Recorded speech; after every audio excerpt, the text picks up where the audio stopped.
Good morning, members of the jury. In every school, there are spoken and unspoken promises that teachers trust administrators to keep. One of those promises is that when teachers sound an alarm that something is wrong, administrators will answer. In this case, on January 6, 2023, those promises were broken. And those promises were not broken by chance or confusion, but through a series of deliberate decisions that were made inside Rich Neck Elementary School, a school right down the street from us, 15 miles, in our own community. And you're going to hear about the defendant, Dr. Ebony Parker. She was the assistant principal on January 6, 2023 at Rich Neck Elementary School. Now, members of a jury, an assistant principal is the second in command. She's a frontline administrator. And as a frontline administrator, the assistant principal directly interfaces with the teachers every day. Those teachers go to her for support. They go to her when there's problems in the classroom. And those teachers go to her when there are safety concerns. And you don't have to trust me on that. You're going to see during this trial copies of the school handbook, the crisis management plan, which governs these responsibilities. And it also governs the relationship between administrators and teachers. As an assistant principal, you have the authority to search a student, to remove a student from the classroom, to notify the principal, to contact law enforcement. One of the main issues of a frontline administrator is safety. We've all heard safety first. Members of the jury, this is the job of an assistant principal, the job that Dr. Parker accepted with those spoken and unspoken promises, with that authority that she undertook as the assistant principal. Now let's talk about January 6, 2023. The first week back to school after the holiday. Kids are excited, there's excitement in the air. It's a Friday. There's about 100 kids that are filing in to Rich Neck Elementary School at about 9 o'clock that morning. 20 of whom are headed down to room 11. Room 11 is the classroom that Ms. Zwerner was the first grade teacher of. Now it's January, it's cold out. These kids have on hoodies, jackets, and backpacks. And in those backpacks are things that you would expect to find. Books, pencils, calculators. About an hour and a half later, at 10:30 a.m., another student, a 6-year-old, who we're going to refer to as JT, comes to school. His mom drops him off. You may be wondering why JT got to school at 10:30 that day. You'll probably hear that he was on a modified schedule because JT had some behavior problems. He was also coming back to school that day from a suspension where 2 days prior, JT had a violent episode where he took Miss Zwerner's phone and slammed it, cracking the screen protector. So this is his first day back from the suspension as well. JT too has on his backpack. He checks into the office. In JT's backpack are the usual things: books, a calculator, pencils, but you're going to hear that JT also had a loaded gun. So JT goes down to room 11, which is right down the hall from the main office, where the assistant principal's office is, where Dr. Parker spent the majority of her day sitting at her desk. You're also going to hear that it was makeup testing day. Opposing counsel may say that's an important day in the life of an administrator. And it is. They're doing makeup testing. It's about 30 students that day from grades 3 through 5 who are making up the testing. A very small percent. Now it's about 11:30, 11:40, about an hour has gone by. Ms. Zwerner goes into Dr. Parker's office. She's sitting at her desk. And Ms. Zwerner says to Dr. Parker, JT seems off today and in a violent mood. He just threatened to beat up a kindergartner in the cafeteria. Does Dr. Parker get up from her desk and go down and check on JT? No. Does Dr. Parker look up and address Ms. Zwerner and her concerns? No. Dr. Parker does not even look up. So now, some more time's gone by. It's a little after 12. You're going to hear that another teacher comes into Dr. Parker's office, Amy Kovac. Ms. Kovac comes into the office with an alarming report and says after she's been in JT's class, spoken to some of the students in JT's class, Ms. Kovac thinks that JT may have a gun in his backpack. So, does Dr. Parker remove the child from the class? No. Does she notify the next in the chain of command, the principal? No. Does she contact law enforcement? No. Does she search the backpack herself? No.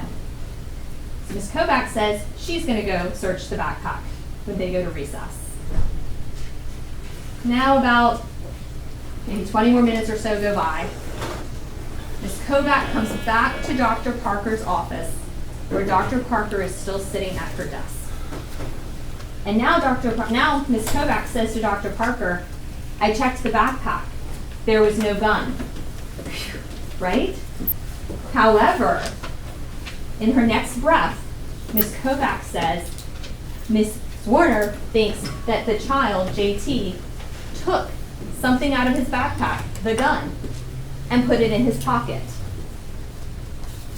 Does Dr. Parker then decide to remove the child from recess while he's out there with all the other students? No. Does Dr. Parker search the child? No. She doesn't notify the principal. Instead, Dr. Parker downplays the report. And she says to Ms. Kovac, he has little pockets. So Ms. Kovac leaves. Well, Ms. Kovac's one of the proctors that day for the makeup testing. So she goes out to recess and comes back to see Dr. Parker one more time. This is Ms. Kovac's third time in the office. It says, I wanted to let you know he has on a jacket, and I'm going for the testing because it starts at 1, and she'll be back for the testing. Now some more time goes by. It's about 1:40. 2 additional staff members go to Dr. Parker. One goes into Dr. Parker's office and says, he just got off the phone with another first grade teacher. He wants to know, did you search JT? Dr. Parker says, yes. The backpack's been searched. He walks out. Shortly behind him comes in the guidance counselor. And he says to Dr. Parker, after speaking to others and being concerned that a student actually saw bullets or a gun in JT's pocket, says, can I search JT?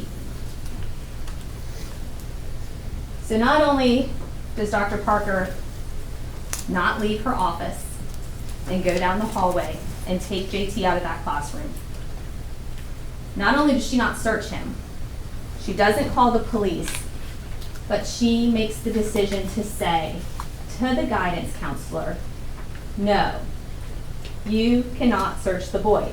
She says, just wait. His mother will be here soon. Let her know. The mother gets there about 2:30. This is about 1:40 p.m.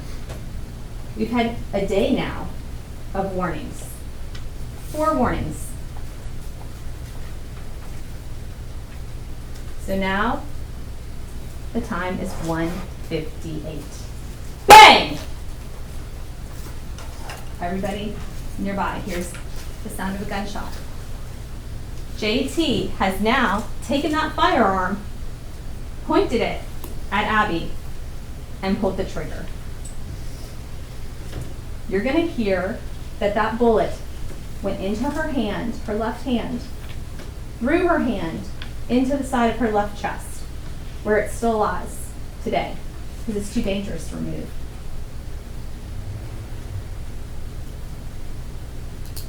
You're going to hear how January 6, 2023 changed Abby's life forever.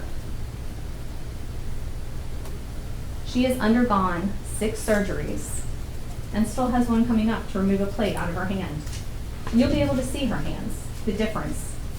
She still does not have full range of motion in her left hand. And you're going to hear from those doctors, and they're going to tell you about that impact from that gunshot that day. You're going to hear from her sister Hannah and her mother Julie, and how they had to give Abby around-the-clock care for months. Hannah quit her job. Hannah moved in with Abby so she could take care of her around the clock. Because jurors, Abby could not open food containers to feed herself. She couldn't open bottles. She wasn't able to shower. She couldn't hold a brush for her hair or wash her hair. She wasn't able to pull her pants up. She wasn't able to button her clothes. She wasn't able to drive. Abby was 25 years old on January 6, 2023. She had just started her career as a teacher. She was pouring into her students. She was excited about what the future held.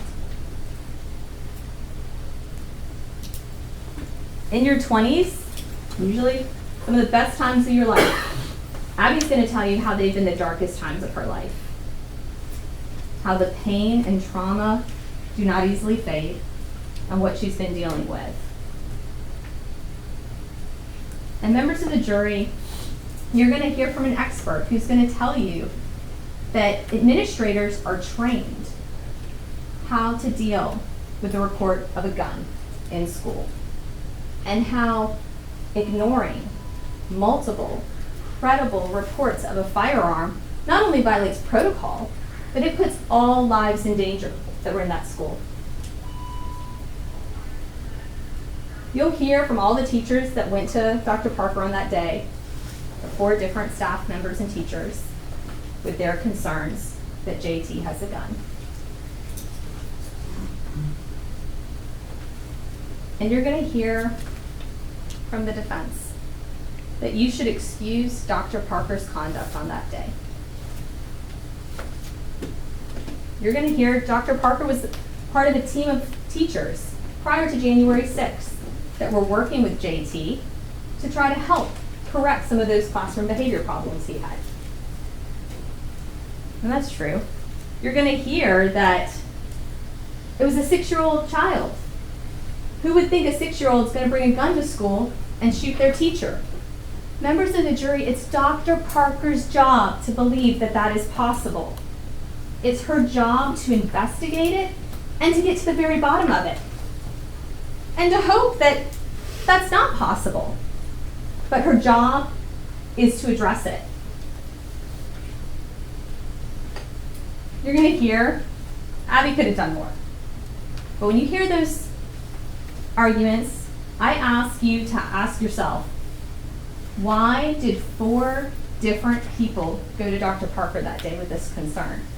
4 different staff, 4 different teachers total went to Dr. Parker.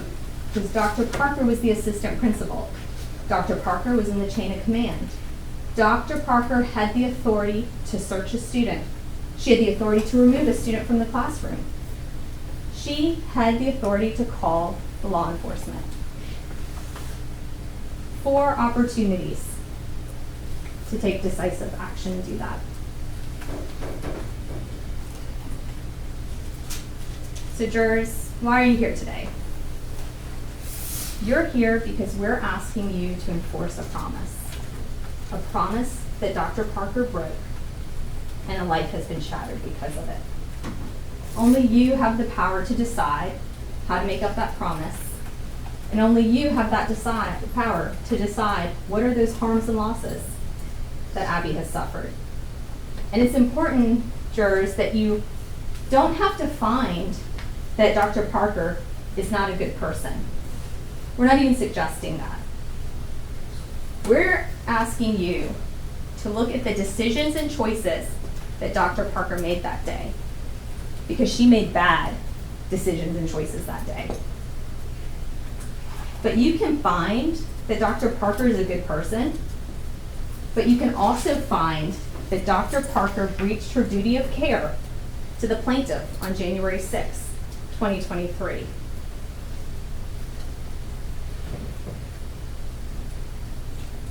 And I ask that you please listen carefully to each witness that you're going to hear from over the next 2 weeks.